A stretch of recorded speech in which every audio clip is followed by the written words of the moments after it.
Welcome in one and all to a belated edition of the Cory Sanding Show. I'm your host, yours truly, coming at you live over the airways of YouTube and Facebook on this Friday evening. We're taking a bit of a break from our scheduled program, regularly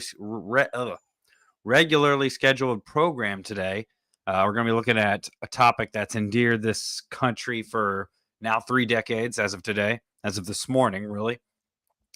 And we're going to get into just why it was one of the most impactful moments in American history, especially in terms of our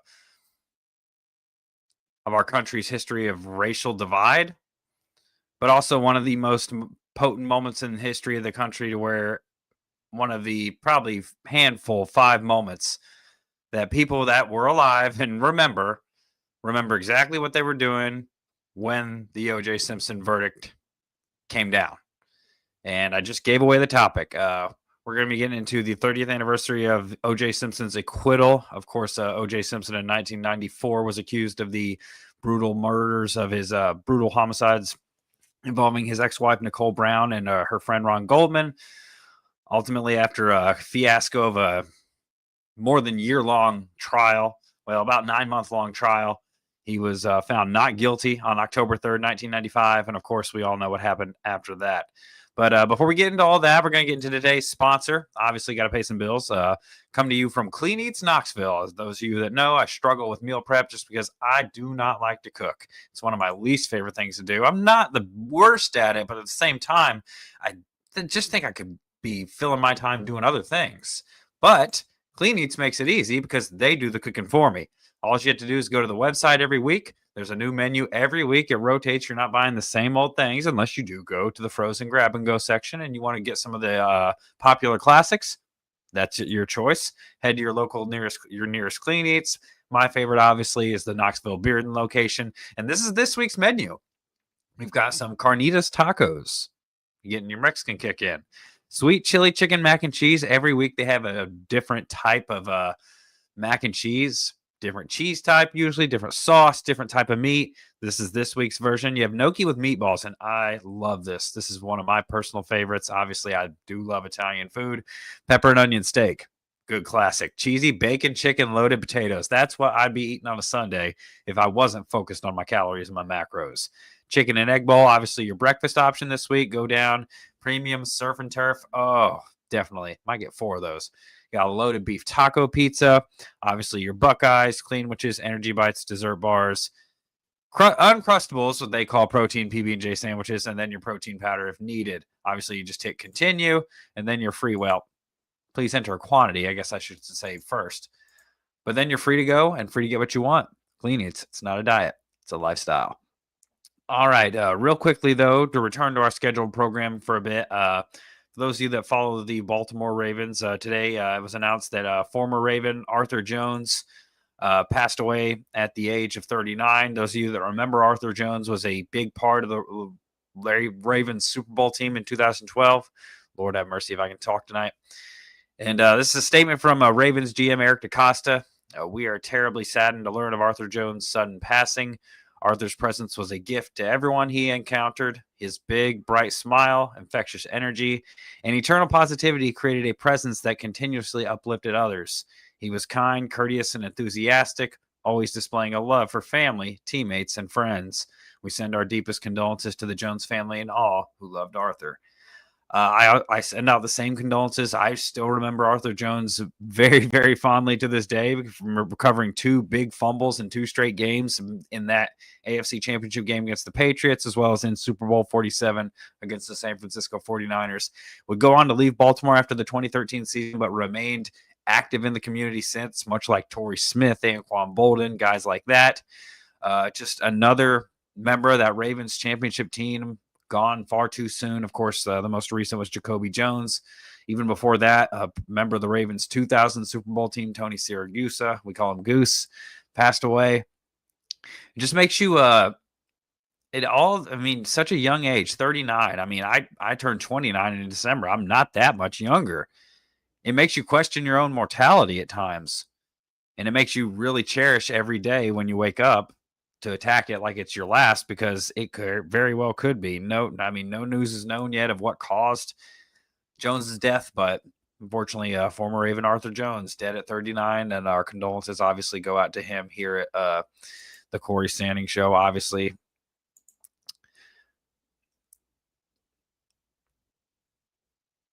just a sad day if you're a Ravens fan in multiple ways, and we won't get into the other ones because those still somewhat make me laugh, and this is not a laughing matter.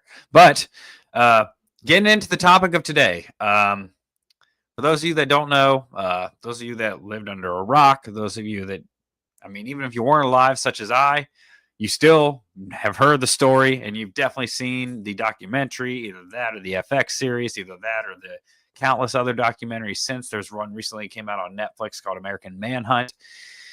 It is the 30th anniversary, and it's crazy to think that it's been that long for those that endured the trial. Obviously, I wasn't around. My version of OJ was Casey Anthony, but I just gave it away. 30 years ago today, OJ Simpson found not guilty in the what was dubbed the trial of the century. Very, very, very divisive day. It was, at least it was at the time in American culture, particularly along racial lines. Those of you that were alive that remember clearly the live images of blacks cheering and whites crying, and just shocked and in stunned disbelief. And, you know, so many years later, so many years after Prohibition, the one bad thing about after Prohibition, I should say, after segregation, if I can even speak tonight, you'd thought as a rational person that we'd come a long way in terms of bridging the racial divide in this country. And the O.J. Simpson trial and the verdict exposed the country for what it was at the time, particularly exposed racism and bigotry in the LAPD that we had already known had been going on for some years. This is just right after the Rodney King verdict, in which 4 white police officers were acquitted of attacking Rodney King after a high-speed chase on a motor, on the side of the highway after the Los Angeles racial riots. Along comes O.J. Simpson, who did not want to be seen as black. He was on record as saying, I'm not black, I'm OJ. That was his exact quote. In other words, I want to be loved by everybody. I mean, O.J. Simpson was a guy that lived in upper class white neighborhoods in Los Angeles. He was not living in South Central. He was not living in the, very racially diverse parts of LA. He golfed in white country clubs. And yet, on October 3rd, just take a look at the scene now. This is 30 years ago, about 11 a.m., I believe, Eastern time. All right, Mr. Simpson, would you please stand and face the jury?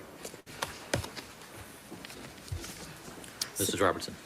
Superior Court of California, County of Los Angeles, in the matter of the people of the state of California versus Orenthal James Simpson, case number BA097211. We, the jury, in the above entitled action, find the defendant Orenthal James Simpson not guilty of the crime of murder in violation of Penal Code Section 187A, a felony upon Nicole Brown Simpson.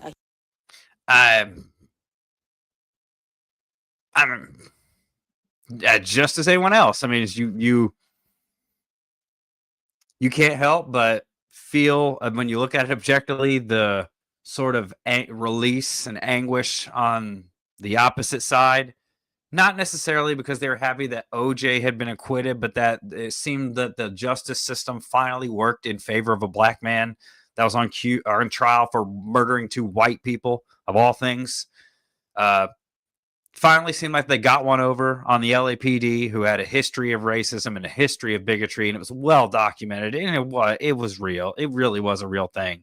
But, I mean, O.J. Simpson as a civil rights victim, hero, I mean, to this day, it's disgusting. It's appalling. I mean, I can't,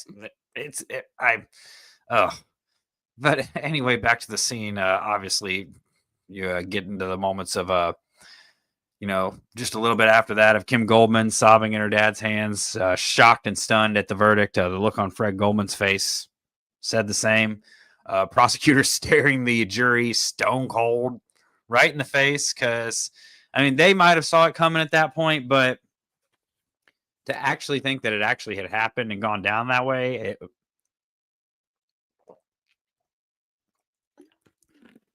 Sorry, my throat's a little dry, but the evidence against O.J. Simpson was overwhelming. I've studied a lot of true crime. Outside of sports, it's my favorite thing to do. It's my passion.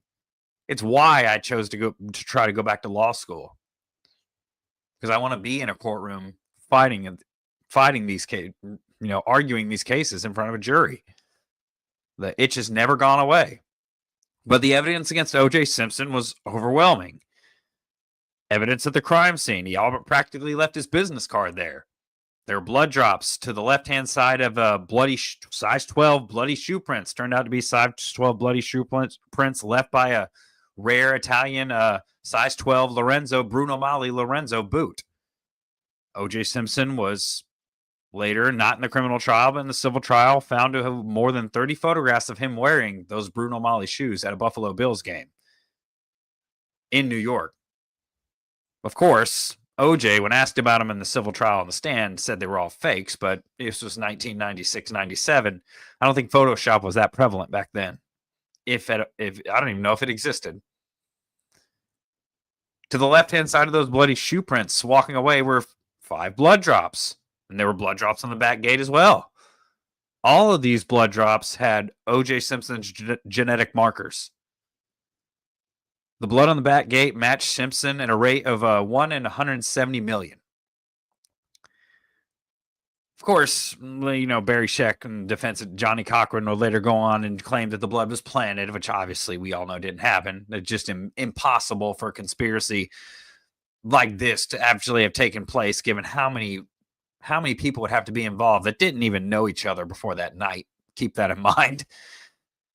Not only how many people would be involved, but just what are the odds that someone that had been coddled by the LAPD for years, for more than 10 years, Nicole Brown was calling and reporting OJ for domestic violence, and the police did nothing about it. And when they finally did, he was only cited for misdemeanor domestic violence, got 24 months of probation, had to pay $400 in fines. Whoop-de-doo.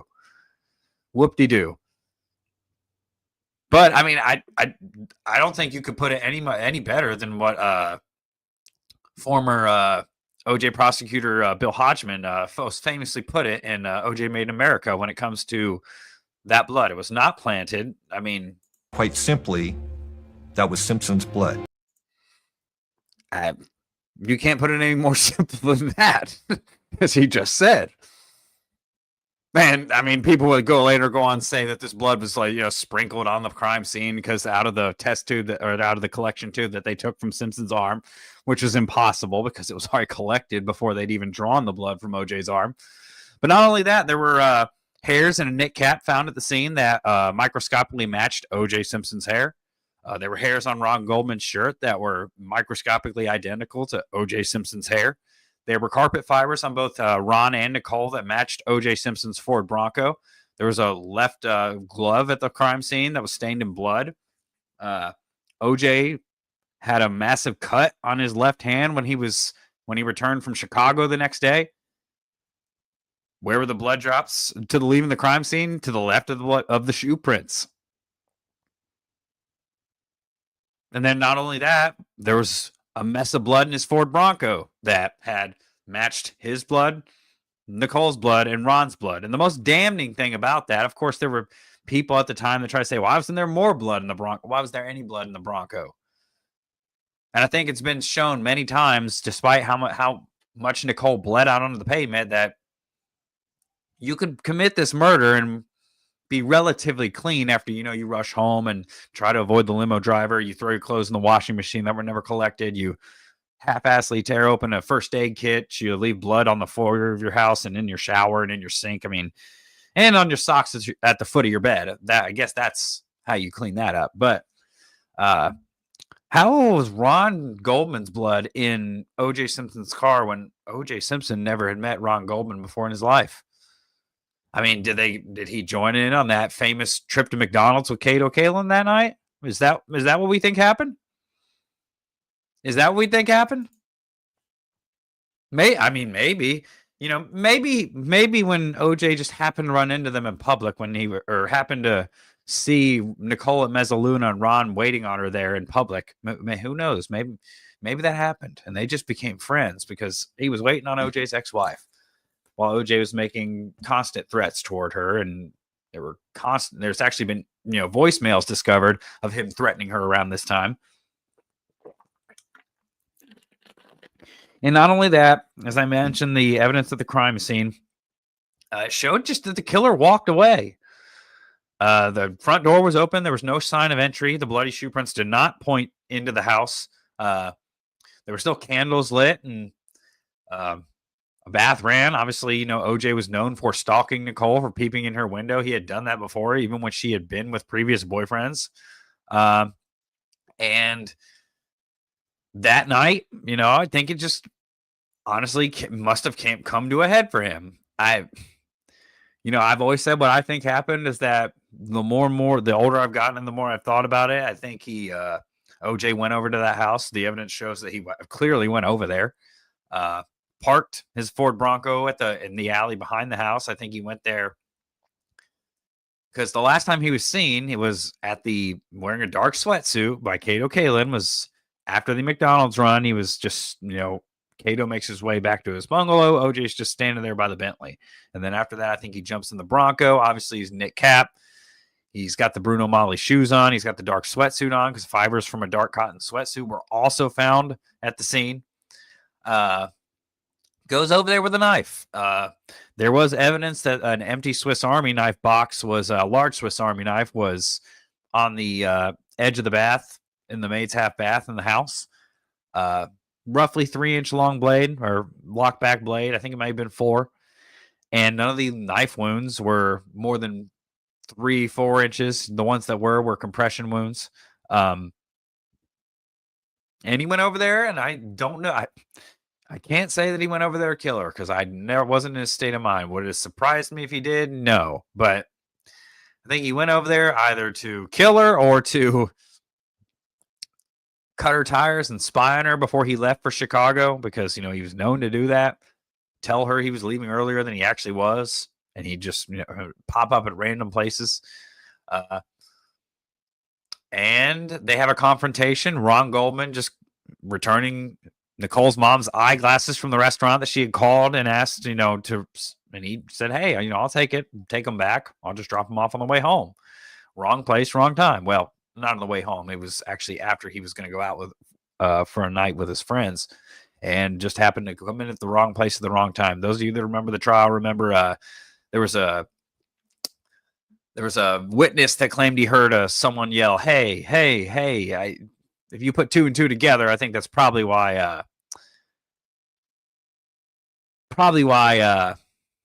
and do I think he went over? Yeah, there's no evidence that there was anyone else there. There's just one set of shoe prints. There's only one trace of hair, fibers of blood, aside from the victims, and that's OJ.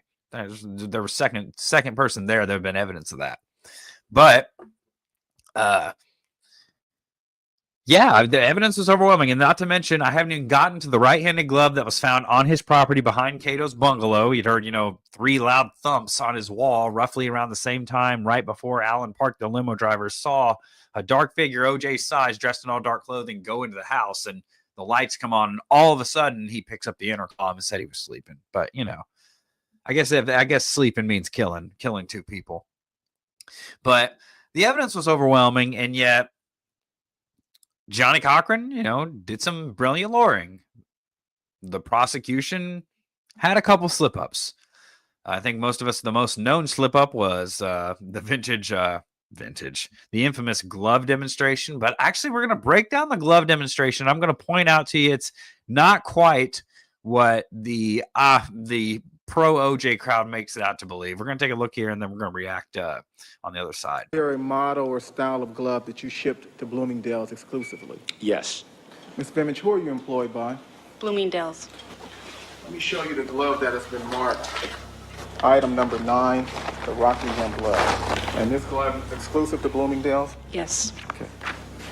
Looking at that glove, can you tell us the name or the style? The right hand of style 70263. And what style number was that? 70263. Which glove? Eris Leather Light Glove. During 1990, how many Eris isotoner leather light gloves, brown in color, size extra large, did Bloomingdale's purchase? Approximately 300. Have you ever seen it sold anywhere in the world other than in Bloomingdale's? No, I have not. Is that a Bloomingdale's credit card sales receipt? Yes. So the gloves I showed you in court today then fit the descriptions given on the sales receipt? Yes. And is there a signature on the credit card receipt? Yes. Can you read that signature to us? Nicole Brown. Your Honor, at this time. That means, see, that right there should have been all that you needed from the gloves. Obviously, we know what happens next. Obviously, Chris Darden is just about to ask OJ to try on the blood-soaked gloves in front of the jury before they'd even have a chance to try so with the jury not present. I'm not even in law school yet, and I know the trial lawyer's mistake. The one thing you don't do in trial law is ask a question, especially turn a demonstration over to the defendant. Ask a question that you don't know the answer to. He didn't know what was going to happen because those of us, think about it, those of us that just play golf, for example. I have a golf glove, had many. Have you ever had a golf glove that just gets wet in the rain and you throw it in your bag and then the next thing you know, after it sits in the heat for a little bit, you pull it out, it's all crinkled up and it won't quite fit? That's because leather shrinks. These gloves were soaked in blood. They had been frozen and unfrozen because it had been so many months since he wore them that night. And on top of that, OJ Simpson he puts on a latex glove on, a surgical glove on underneath. It's unfathomable when you think about it. But at the end of the day, we're going to pick this glove demonstration apart because it's not what it clearly appears to be if you really have two eyes. And the people would ask that Mr. Simpson step forward and try on the glove recovered at Bundy as well as the glove recovered at Rockingham.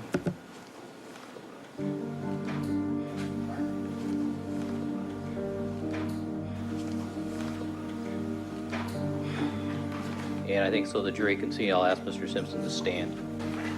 Obviously, That's people 77. Obviously, there's a little smirk on his face because he thinks here comes the actor in him.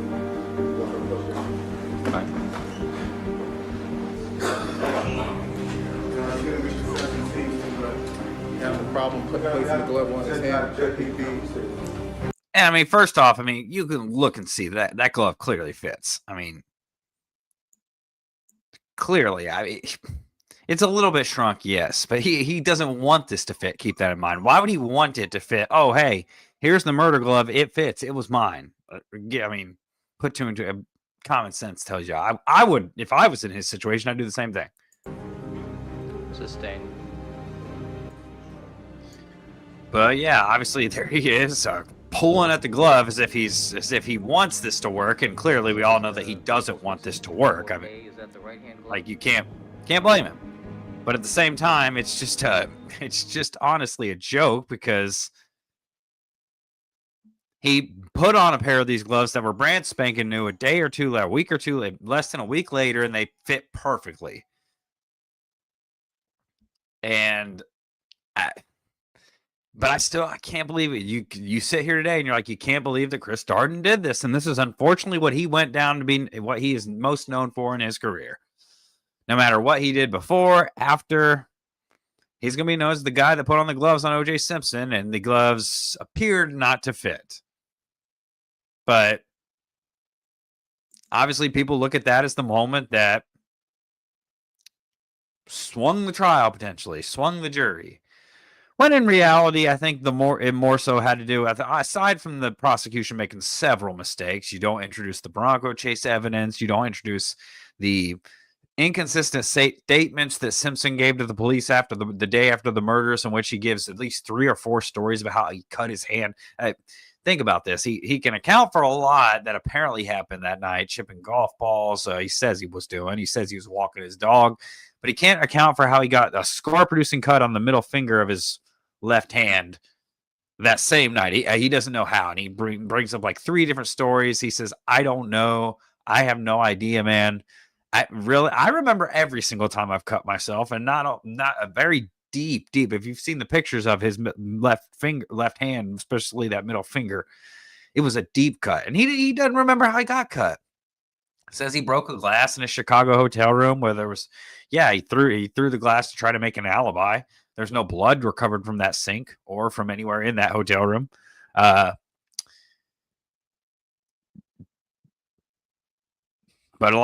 it ultimately came down to the defense. The right hand glove was discovered by Detective Mark Furman, who unfortunately turned out to be the jugular vein that the defense team slit fairly deep, because Mark Furman got up in the witness stand and denied ever using the N-word when it came to talking about black people. Obviously a longtime detective on the LAPD. And it turned out that there was actually recorded statements with screenwriter Laura Hart McKinney over the course of several years in which Furman used 41 racial epithets. The tapes are dirty and disgusting. I mean, they're not, it's not okay. Regardless if you're fictionalizing for a screenplay, as he claims. Like I said, I don't know who knows if he's telling the truth or not, because he did lie on the witness stand in a major capital case. And but Judge Ito, who lost control of his courtroom in that trial because he was starstruck, Judge Ito allowed those tapes into the trial, which I don't think I would ever see that be allowed in a courtroom where the judge lets the defense manipulate what the case's narrative was about, it, because it became all about race, and this case had nothing to do with race. It was about who killed two people. Yeah, race was a big part of the Rodney King trial, but now all of a sudden the LAPD was apparently mad, and Mark Furman planted the glove behind OJ's house. That was the big hole to do, which there's no evidence that he planted the glove at OJ's house. In fact, it would have been impossible mathematically for him to do so, because who knows if OJ Simpson at the time had an ironclad alibi. And, obviously they go up to Simpson's house to make a death notification to help him pick up his kids, because they were at the house the night that murder happened, and they had to take him out the back door so they didn't see that bloody mess. And it all became about race. But, I get, and here's Johnny Cochran doing some world-class lawyering. I was thinking last night about this case and their theory and how it didn't make any sense and how it didn't fit and how something is wrong. It occurred to me how they were going to come here and stand up here and tell you how O.J. Simpson was going to disguise himself. Was going to put on a knit cap and some dark clothes, and he was going to get in his white Bronco and this recognizable person and go over and kill his wife. That's what they want you to believe. That's how silly their argument is. And I said to myself, maybe I can demonstrate this graphically. I'm going to show you something. This is a knit cap. I'm going to put this knit cap on. And you've been seeing me for a year. If I put this knit cap on, who am I? I'm still Johnny Cochran with a knit cap. And if you look at O.J. Simpson over there, and he has a rather large head, O.J. Simpson in a knit cap from 2 blocks away is still O.J. Simpson. It's no disguise. It's no disguise. It makes no sense. It doesn't fit. If it doesn't fit, you must acquit. And that became the legendary line: if it doesn't fit, you must acquit, which is silly in and of itself, but Ito allowed it, and that's ultimately what so many people that don't study the case have based their theory of innocence on, is if it doesn't fit, you must acquit, despite, even though the gloves did fit, but there are a whole other mountain of evidence that pointed to OJ, but yeah, he was innocent. At the end of the day, of course, there are jurors that give conflicting accounts, but at the end of the day, this verdict was payback for Rodney King. And there's if those of you that watch the Oscar-winning documentary OJ Made in America, which is what started I was already obsessed with true crime and law, but this really nailed put the nail in the coffin. And this was the reaction to the verdict in OJ Made America, and there were even jurors or a juror who gave a telling interview on what the verdict was ultimately about. Was it about reasonable doubt? Was it about racial injustice? Well, those of you that haven't listened, you're about to find out. I actually thought I might pass out from shock. I was so astonished. Orenthal James Simpson not guilty of the crime of murder upon Ronald Lyle Goldman. One of the young guys, either one of the Goldman families or the Brown family, he said, "Murderer, murderer." I was focused on Kim Goldman. Convicted of at least one. I believe it was juror number 6, a male black, stood in the jury box and raised his fist like this. Obviously, this isn't going like I thought it would. Sorry. Yeah, but that was true. One of the jurors said that. But here's to the point that I was making earlier on what the verdict ultimately came down to. We, the jury, find the defendant not guilty of the crime of assault with a deadly weapon. That was obviously the Rodney King verdict and the reaction to the wrongful acquittal of those white police officers. Do you think that they're members of the jury that voted to acquit OJ because of Rodney King? Yes. You do? Yes. How many of you think felt that way? Oh, probably 90% of us. 90%? Did you feel that way? Yes. That was payback. Uh-huh. You think that's right?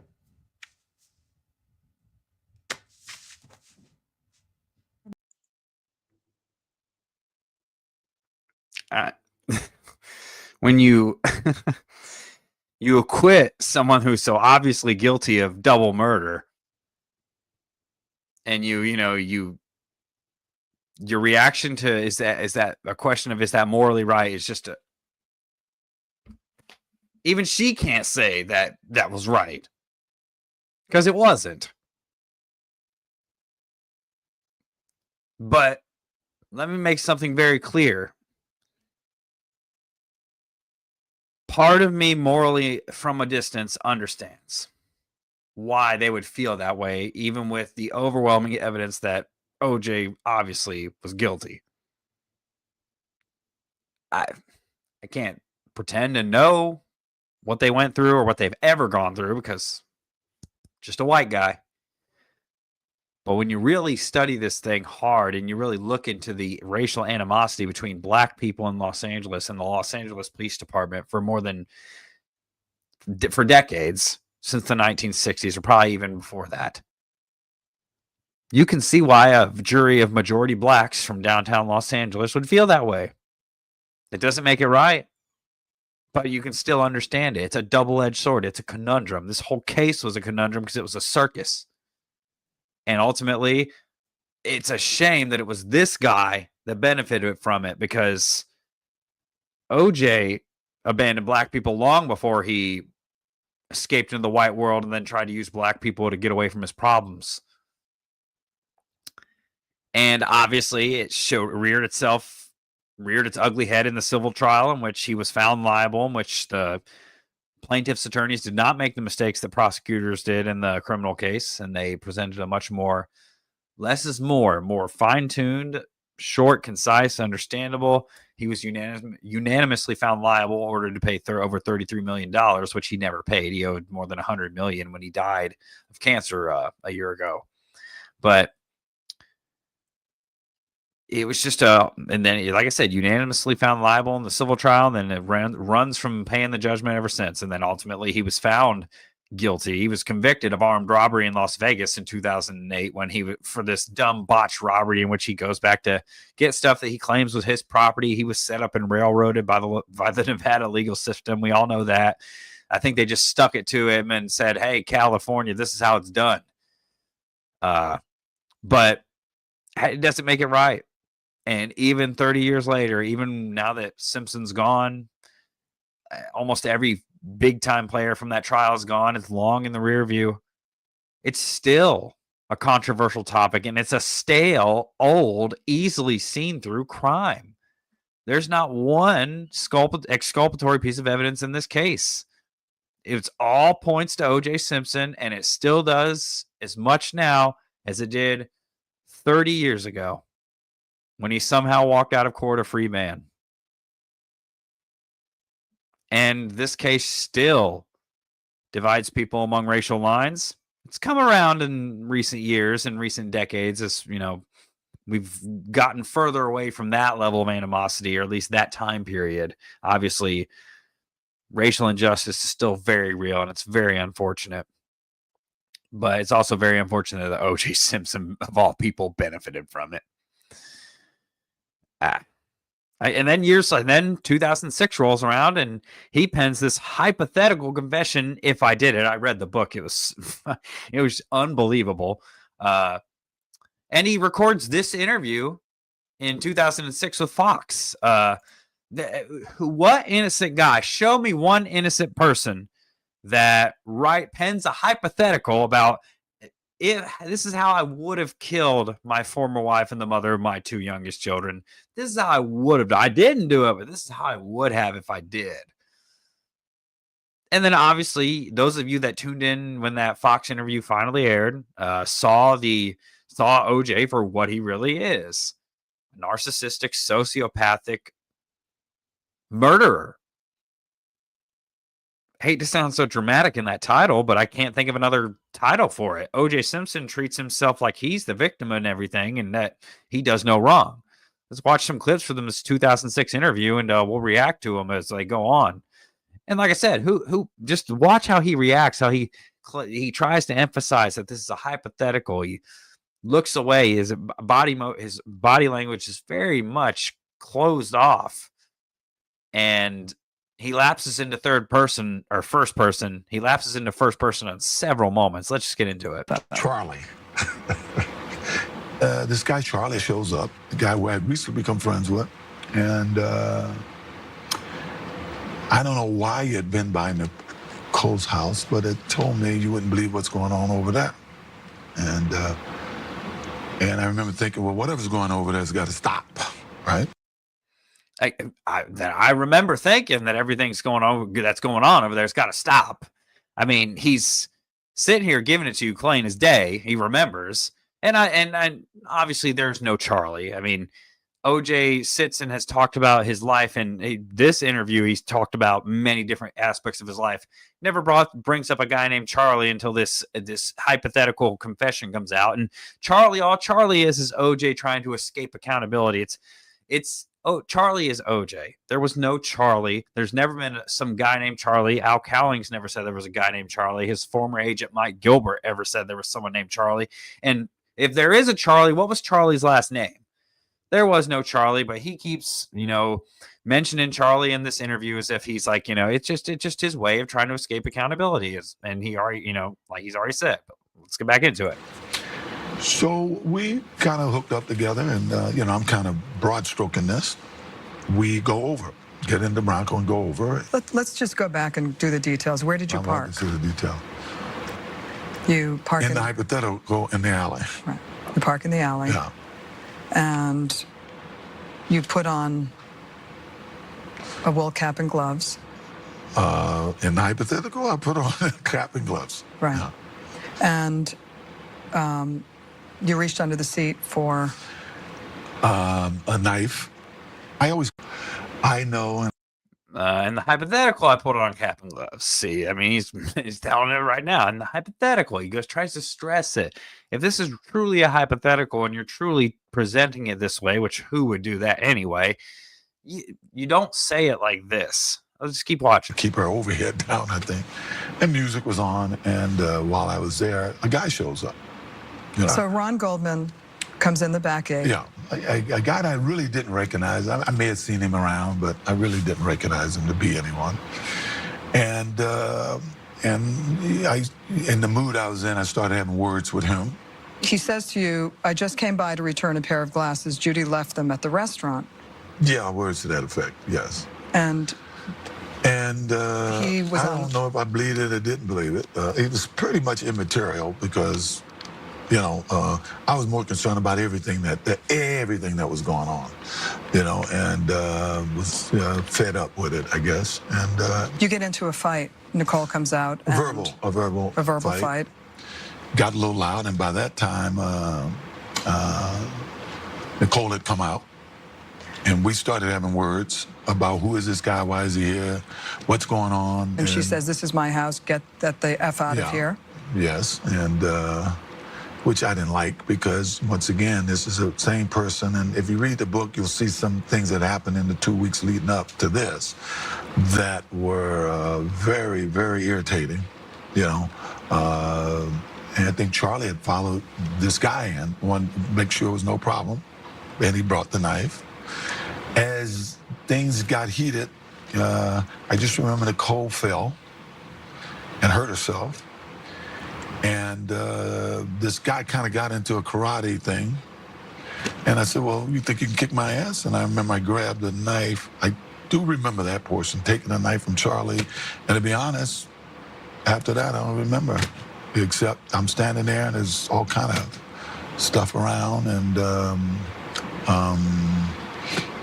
what kind of stuff? Blood and stuff around. You know, I mean, that I remember I grabbed the knife and I remember this and I saw this and I felt like this. I mean, it's just obvious and plain as day. And you see, I mean, I was mostly pissed off about everything that was going on. It doesn't mention what was going on about everything that was going on. See, this is how you try to justify this. Is how narcissistic people try to justify their wrongdoings. They always try to justify it some way, somehow. I hate to say this, but this is And then his reaction to this is a belly laugh. He really gets into this laugh after he's just confessed to murdering the mother of his 2 children. Oh. I'm sorry. Right. I know we got to back up again. Right. That's okay. I want to back up. This is hard. This is hard. I know. I want to back up to try to make people think that I'm.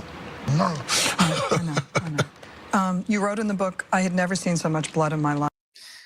Well, we don't really need to get into too much more of that. I mean, it's hard to try to convince people that I'm a murderer. He didn't really have that much trouble convincing people you're a murderer, OJ. I think they were already convinced when they saw the evidence.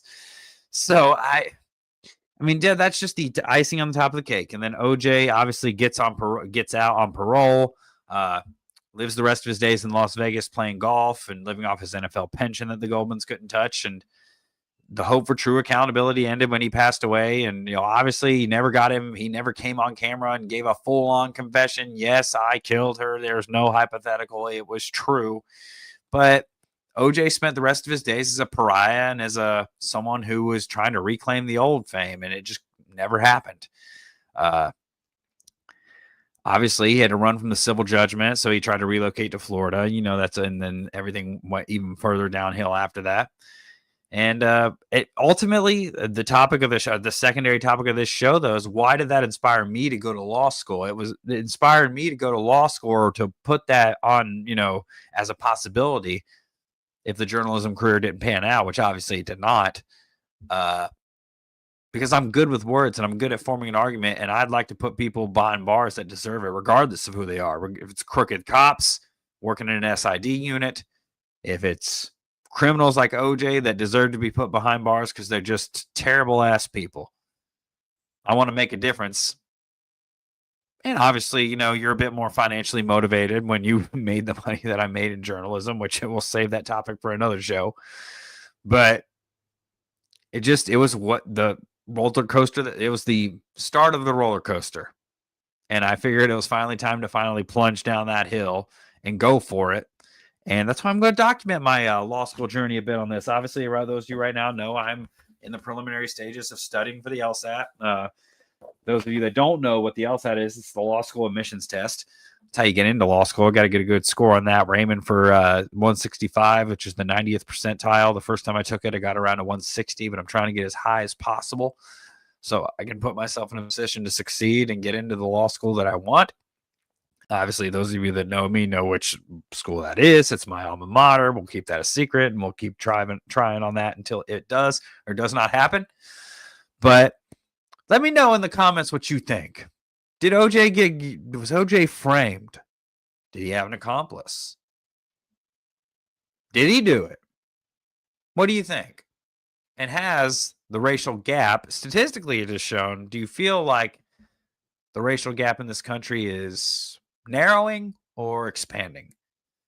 Let me know in the comments below what you think. Those of you that are just joining the show for the first time, please subscribe to the YouTube channel. Like the video if you enjoyed it. Leave a comment. It boosts the algorithm. And then obviously hit that bell button for when we drop our, at least bi-daily content, I should say at this point. But thank you all for tuning into this special edition of the Cory Sanding Show. Obviously, it's a topic that I'm very passionate about and have been for many, many years. And my dog's beginning to whine, so I guess I got to go put her to bed before I get to bed. So thank you for tuning in, you all. We'll see you this weekend in time for college and NFL football. And until then, sleep tight and don't let dogs whine like mine. See you next one.